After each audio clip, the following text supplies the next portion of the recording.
Soni news Gulabpura में आपका स्वागत है।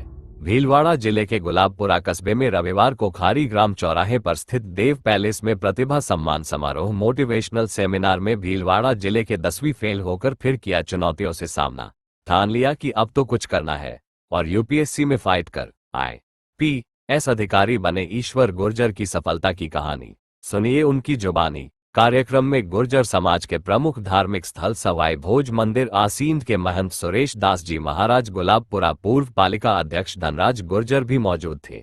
अगर आप हमारे चैनल पर पहली बार नए हैं तो चैनल को सब्सक्राइब करें, खबर को लाइक करें, शेयर करें और देश दुनिया में कहीं पर भी देखें। क्षेत्र के समाचार YouTube channel Sony news Gulabpura पर। जय हिंद, वंदे मातरम। सबसे पहले तो मैं एक याद आपके साथ साझा करना चाहता हूँ। आज से ठीक 2.5 साल पहले या करीब 3 साल पहले, जैसे सर ने बताया था, मैं 4.5 सालों तक प्राइमरी टीचर के रूप में मैंने मेरे ही गांव ज्ञानगढ़ पंचायत रूपरा स्कूल में काम किया एज ए प्राइमरी टीचर के रूप में। तो मैं जो एक संस्था थी जीके उससे जुड़ा हुआ था, तो यहाँ इसी पंडाल में इसी जगह पर एक प्रोग्राम हुआ था, बैठक हुई थी, उसमें मैं आया था। यहाँ मंच सजा हुआ था जिसपे बड़े समाज के बहुत मोतवीर लोग विराजमान थे, भाई साहब भी थे, धनराज जी भी, और मैं एक शिक्षक साथी के तौर पे एक टीम के सदस्य होने के नाते यहाँ आया था। और उस समय मैं दिल्ली यूपीएससी का इंटरव्यू देके आया था। तो साथ के लोगों ने और भाई साहब ने मेरा सम्मान किया था और मुझे साफा पहनाया था, माला पहनाई थी और कहा था कि हम शुभकामनाएं करते हैं कि आप जो है यूपीएससी में सेलेक्ट होके आओ। जनरली हम सब के मन में होता है कि कई मोटो काम कर रहा है या कई खुदो काम है तो हारानी केवक होने का नजर न लग जाती। लेकिन जैसे मैंने कहीं पढ़ा है कि अगर मेहनत से ही सफलता मिलती तो गधा जंगल का राजा होता, शेर नहीं होता। केवल मेहनत से ही कुछ नहीं होता, दुआएं और शुभकामनाएं भी काम आती है।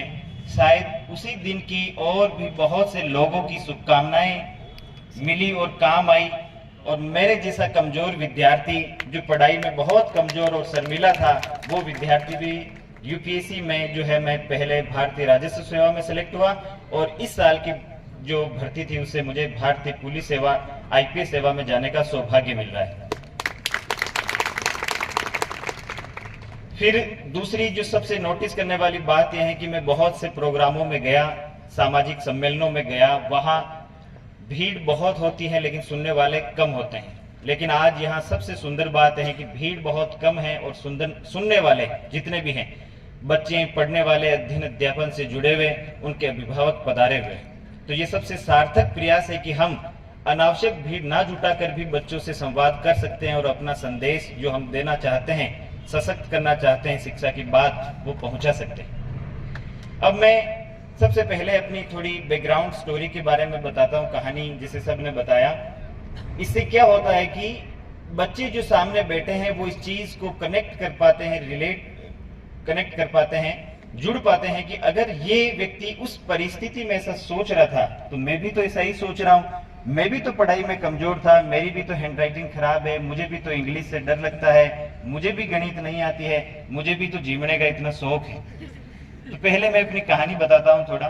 मैं विद्यालय स्तर पे बहुत औसत दर्जे का विद्यार्थी था। सामान्य ये कह सकते हैं कि 10वीं क्लास तक जो है जीवन एकदम सही चल रहा था। दूर दूर तक झीमने जाना, तालाबों में नहाना, कुओं में कूदना, ये शौक थे। 10-10 किलोमीटर के दूर के झीमने भी मैंने नहीं छोड़े थे 10वीं तक। बहुत झीमने का शौक। पूरी एक मंडली थी 10वीं क्लास तक जो हम सब झीमने जाते थे और आधी छुट्टी में भाग जाते थे झीमने के लिए। मतलब होने वाला जीवना न छोड़ता। तो ऐसा क्यों था, सोचो। ऐसा इसलिए था कि सभी लोग वही कर रहे थे जो मैं कर रहा था। परिवेश ही ऐसा था। पढ़ना ही नहीं था, सपना ही नहीं था, कोई पढ़ने वाला नहीं था, कोई बताने वाला नहीं था। बस विद्यालय जाते थे और लौट आते थे। पढ़ाई का जो सुख होता है, पढ़ने का एक सुख होता है जो आप बच्चे महसूस करते होंगे, और जो नहीं पढ़ पाते उसका एक दुख होता है जो धनराज भाई साहब ने साझा किया हमारे साथ। तो वो पढ़ने का सुख नहीं था 10वीं तक। क्यों पढ़े, कोई बताने वाला ही नहीं था। इस वजह से क्या हुआ, 10वीं क्लास में मेरे सप्लीमेंट्री आई और सप्लीमेंट्री गणित और इंग्लिश विषय में मैं फेल हो गया। मतलब सप्लीमेंट्री आई, सप्लीमेंट्री का मतलब कि आप नहीं पास हुए और ना ही फेल हुए, बीच में ही अटक गए। 2 महीने बाद फिर से पेपर हुआ। मैंने खूब मेहनत की, 2 महीने जम के पढ़ाई की पर नींव कमजोर थी तो ज्यादा पढ़ नहीं पाया और 2 महीने बाद विधिवत तरीके से 10वीं में फेल हो गया। 10वीं में फेल होना मेरे जीवन का सब हुआ, पास नहीं हो पाया। जो पास हुए बच्चे 11वीं चले गए, जो फेल हो गए थे वो भंगार का धंधा करने, आइसक्रीम की लाड़ी लगाने सूरत बेंगलोर चले गए, क्योंकि हमारे यही चलन है। और मैं अकेला नहीं था जो फेल हुआ, मेरे गांव में बहुत बच्चे फेल हो रखे थे पहले से। यहाँ आसपास या सूरत बेंगलोर कहीं भी जाओ, किसी भी आइसक्रीम की लाड़ी वाले से, पानी पूरी वाले से, किसी किराना की दुकान करने वाले भाई से पूछो, वो आपको बताएगा कि मैं 6ठी में फेल हो गया, मैं 10वीं में फेल हो गया, मैंने गर्मी की छुट्टियों में पढ़ाई छोड़ दी, मैंने नुक्ता महीने पढ़ाई छोड़ दी थी। ऐसे हर किसी की कहानी है हमारे क्षेत्र में और हमारे समाज में। तो मेरी भी थी, लेकिन मुझे दुख इस बात का था कि मैं अब स्कूल नहीं जा सकता था, क्योंकि जब तक स्कूल जा रहे थे तब तक जीवन कैसा था, सब कुछ ठीक था, बस स्कूल के बहाने खेल भी लेते थे, सब सही था। लेकिन मैं स्कूल नहीं जा पा रहा था। 2-3 महीने में घर रहा तो उस समय मैंने समझा कि पढ़ाई का, विद्यालय का एक बच्चे के जीवन में कितना बड़ा महत्व होता है। जैसे अभी जो बच्चे पढ़ रहे हैं 11वीं 12वीं या जो कॉलेज कर रहे हैं, उन्हें लगता होगा कि पढ़ना सबसे मुश्किल काम है, पढ़ना सबसे दोहरा काम है, जबकि मेरा अनुभव ये कहता है, और जो यहाँ बैठे हैं अभिभावक और मंच पे बैठे उनका भी अनुभव ये है कि पढ़ना इस दुनिया का सबसे होरा काम, सबसे आसान काम है पढ़ना, और कमा खाना इस दुनिया का सबसे दोहरा काम। जो माता पिता 1000 रुपए 1500 रुपए दिन की कमा के अपने परिवार को पाल रहे हैं, बच्चों को पढ़ा रहे हैं, वो इस दुनिया का सबसे महान काम कर रहे हैं कि वो अपने परिवार का भरण पोषण भी कर रहे हैं, बच्चों को पढ़ा भी रहे हैं। तो यदि आपको लगता है कि इस दुनिया में सबसे आसान कोई काम है तो वो है पढ़ना। उसमें आपको किसी से कुछ नहीं करना है, केवल अपनी किताबें और अपने मन को नियंत्रित रखना है। ये बात मुझे फेल होके समझ में आई, इसलिए मैं आप सबके साथ भी साझा कर रहा हूँ। जहां भी मंच पे जाता हूँ मैं 10वीं फेल की कहानी इसलिए नहीं सुनाता कि देखो मैं 10वीं फेल हो गया और बाद में आईपीएस बन गया या मैंने कोई बहुत बड़ा काम कर लिया। मुझसे भी बड़े अभावों में, मुझसे भी बड़ी चुनौतियों में लोग इससे बड़े बड़े काम करते हैं, अचीव करते हैं, उपलब्धियां अर्जित करते हैं। लेकिन जरूरी यह है कि आप उस चीज को स्वीकारें। फिर जब मैं 10वीं में फेल हो गया, फिर से पढ़ने का जब मुझे मौका मिला तो उसमें मेरे एक शिक्षक जो पीटीआई जी रामनारायण जी सर है, उनका बहुत महत्वपूर्ण योगदान है। मैं हर मन से उनका नाम लेता हूँ और जीवन पर्यंत लेता रहूंगा। उन्होंने मेरा फिर से एडमिशन करवाया 10वीं में। 10वीं में जब दोबारा मेरा एडमिशन हुआ तो मैंने उस मौके को फिर गंवाया नहीं, क्योंकि जैसे सोनू जी ने कहा था कि एक बार यदि आप पढ़ाई के ट्रैक से हट जाओ तो फिर पढ़ाई में मन लगाना बहुत मुश्किल हो जाता है। अगर थे 10 दिन तक लगातार जिम्बा जाओ तो अगले दिन थाने राह ने हपनों भी आई तो जिम्बा हो ही जाएगी कि थे जीव ज्ञान जो है नरी दे लेकिन पिड़ियाड़ो ही नहीं दे। क्योंकि हमारा सबकॉन्शियस माइंड, हमारा जो हम सीखते हैं वो हम 20% सीखते हैं किताबों से, 80% सीखते हैं आसपास के वातावरण से। ये जो प्रोग्राम हो रहा है, बहुत से लोगों को ये लग रहा होगा कि कई एरियो जिमो करना कई है जाए, लेकिन इससे बहुत फर्क पड़ता है। इस वातावरण से, इस परिवेश से, शिक्षा के परिवेश से जो भाई साहब और उनकी टीम बना रही है इस क्षेत्र में, उसका बहुत सकारात्मक असर होता है हमारे सबकॉन्शियस माइंड पे। अगर कोई खिलाड़ी खेल में अच्छा है, 5 दिन प्रैक्टिस कर रहा है, तो रात को उसको सपना कैसा आता है, खेलते खेलते जो है फाउल हो गए या कोई इस तरह का सपना। इसलिए जब आप पढ़ने लगते हैं तो आपको सपने भी कैसे आते हैं, पढ़ाई के। यदि व्यक्ति को लगे कि वो सही ट्रैक पे है या गलत ट्रैक पे है तो उसे अपने सपनों पे ध्यान देना चाहिए कि उसे सपने कैसे आते हैं। तो फिर क्या हुआ कि जब मैं पढ़ने लगा 10वीं में ढंग से वापिस, ये जो मैं बता रहा हूँ इसी को बहुत ढंग से किताब है डॉक्टर जोसेफ मर्फी की, the power of subconscious mind, अवचेतन मन की शक्ति। कभी पढ़ने का मौका मिले तो पढ़ना। उस किताब का पहला ही चैप्टर ये है कि हमारा मन जो मस्तिष्क जो है, अवचेतन मन जो है, सबकॉन्शियस माइंड, वो एक बगीचा है। उसमें जैसे विचार हम डालते हैं वैसी ही फसल हमारे लिए तैयार होती है। जो आप सोचते हैं वही एक दिन आप क्या हो जाते हैं, बन जाते हैं। जैसे भाई साहब ने सोचा, सोनू भाई कह रहे थे, उन्होंने आरएस के बारे में सोचा, महावीर ने फौज के बारे में सोचा। देखो फिर जब मुझे वापस पढ़ने का मौका मिला 11वीं में तो मैंने उस अवसर को गवाया नहीं। यहाँ से 2 चीजें सीखनी है जो मैंने अपने जीवन में नोट की। होशियार और कमजोर बच्चा कुछ भी नहीं होता। इस दुनिया में कोई होशियार नहीं है और कोई कमजोर नहीं है, सारे बच्चे बराबर होते हैं। माँ के पेट से कोई होशियार पैदा नहीं होता और माँ के पेट से कोई माँ जो है मस्तिष्क के स्तर पे कोई कमजोर बच्चा भी पैदा नहीं। हाँ, भगवान ने कुछ किया है तो बात अलग है। ये मैंने कब सीखा, जब मैं 11वीं में पढ़ने लग गया तो मैं धीरे धीरे होशियार बच्चा बन गया 12वीं तक आते आते। इसलिए यदि होशियार से होशियार बच्चा भी 6 महीने पढ़ाई नहीं करे तो वो 1.5 बन जाता है, और 1.5 से 1.5 बच्चा भी यदि 6 महीने निरंतर पढ़ ले तो वो होशियार बन जाता है। मैंने 10वीं के बाद 3 साल तक 11वीं 12वीं तक पहुंचते पहुंचते अपनी जो कमजोरियां थी उनके ऊपर काम करना शुरू किया, और 12वीं तक आते आते मैं अच्छा विद्यार्थी बन गया। इसमें 2 चीजें महत्वपूर्ण है। पहला, निरंतरता। 10वीं से पहले मैं हफ्ते में 2-3 दिन आधी छुट्टी में भाग जाता था क्योंकि जिमने इतने होते थे, और 10वीं के बाद मैंने प्रण कर लिया कि चाहे कुछ भी हो जाए मैं इस स्कूल से 1 दिन के लिए भी एब्सेंट नहीं रहूंगा, और मैं धीरे धीरे निरंतरता की वजह से होशियार बन पाया। दूसरा रोल था मेरे दोस्तों का। मेरे एक सर है, वो कहते हैं, ये बात भी मैं सब जगह बताता हूँ, मेरे एक सर है वो कहते हैं कि अच्छी किस्मत और बुरी किस्मत कुछ नहीं होती, जिसके दोस्त अच्छे होते हैं उसकी किस्मत अच्छी, जिसके दोस्त बुरे होते हैं उसकी किस्मत बुरी। तो मैंने 10वीं क्लास के बाद क्लास के पढ़ने वाले सबसे टॉपर बच्चों को अपना दोस्त बनाया, उनसे दोस्ती की। मेरा एक दोस्त जिसकी हैंडराइटिंग अच्छी थी, अभी वो टीचर बन गया, राजमल सुथार, तो मैंने उसकी कॉपी घर ले जाके देखा कि ये इतना अच्छा लिख सकता है तो मैं क्यों नहीं लिख सकता। तो मैंने 10वीं में वापस जब पढ़ रहा था तो अपने के से कबूतर बारकड़ी लिखकर अपने अक्षरों की बनावट सुधारी, किसी से गणित के सवाल, किसी से इंग्लिश मीनिंग सीखना। तो जब पढ़ने वाले लड़कों के साथ रहने लगा, जब दोस्त अच्छे बने, बातें सकारात्मक होने लगी, तो मैं धीरे धीरे 12वीं तक आते आते पढ़ने लगे। अब फिर 12वीं में जब मैं था तो मेरे गांव में एक टीचर आए, Mahavir ji sir, primary teacher बन के आए मेरे गांव में। 12वीं के बाद क्या करना है कुछ पता ही नहीं था। आरएस क्या होता है, जो सोनू भाई है अभी, आरएस की फुल फॉर्म भी नहीं पता थी, क्या होता है इसका मतलब। तो 12th क्लास में मेरे गांव में एक टीचर, प्राइमरी टीचर बन के आए, मैं उनके पास रहता था और उनसे पूछा करता था चीजें। तो उन्होंने मुझे कहा कि 12वीं के बाद आप कर लो बीएसटीसी।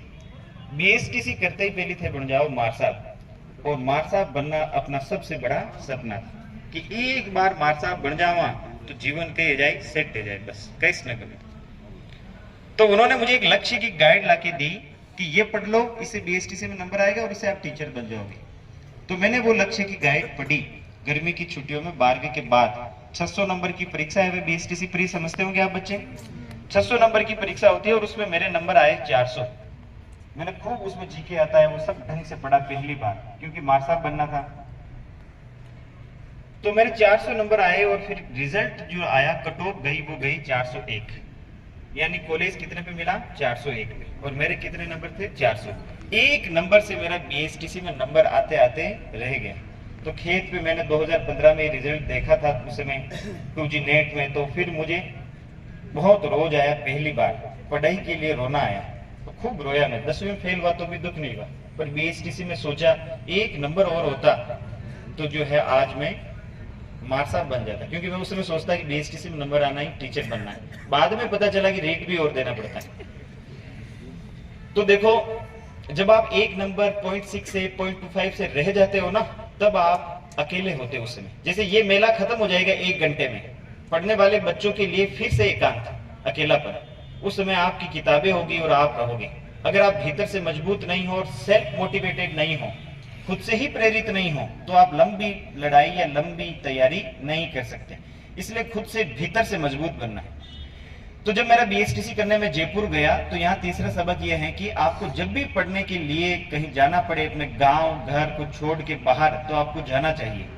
मुझे पलायन करने का मौका मिला, मैं जयपुर कॉलेज करने गया, तो वहां मैंने देखा पढ़ाई का माहौल कैसा है। वहां शेखावटी के बच्चे जो क्लास के टॉपर है वो आए हुए थे, सिक्कर झुंझुनू के, वो पढ़ने में होशियार थे।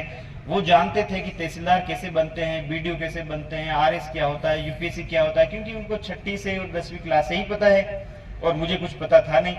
तो मैंने जब जयपुर पलायन किया और वहां पढ़ाई की, दोस्त बने, नए नए सपने मिले, तो वहां का माहौल देखा मैंने। 2 साल में वहां रहा। 2 साल मैंने एक प्राइवेट स्कूल में पढ़ाया, जहां हर महीने मुझे 2500 रुपए मिला करते थे, पर वो हॉस्टल में फ्री रखते थे, तो पढ़ता भी था और पढ़ाता भी था।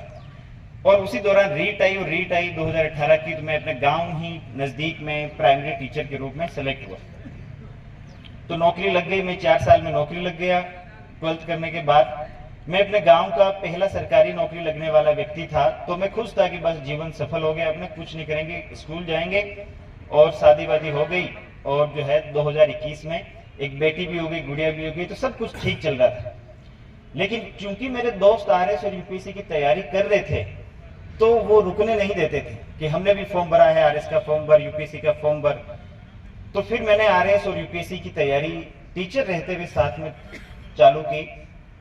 देखो, बहुत से लोग कहते हैं कि शादी के बाद पढ़ाई नहीं होती, बहुत से लोग कहते हैं कि अगर आपके पास परिवार की जिम्मेदारियां हैं तो पढ़ाई नहीं होती। लेकिन जब आप पढ़ाई को ही सब कुछ मान चुके, जब घी खाऊं मी खाऊं करते हैं, तो फिर तो पढ़ाई नहीं होती है ना। जैसे आपका मानस है, एटीट्यूड है कि मैं व्यवसाय करने के लिए बनाऊं, मुझे व्यवसाय करना चाहिए, तो आपको जी तोड़ के बिजनेस करना चाहिए। इससे अच्छा कुछ नहीं। आप नौकरी लेने वाले नहीं, बल्कि समाज में नौकरी देने वाले बनोगे, 5 लोगों को रोजगार दोगे, वो सबसे अच्छा है।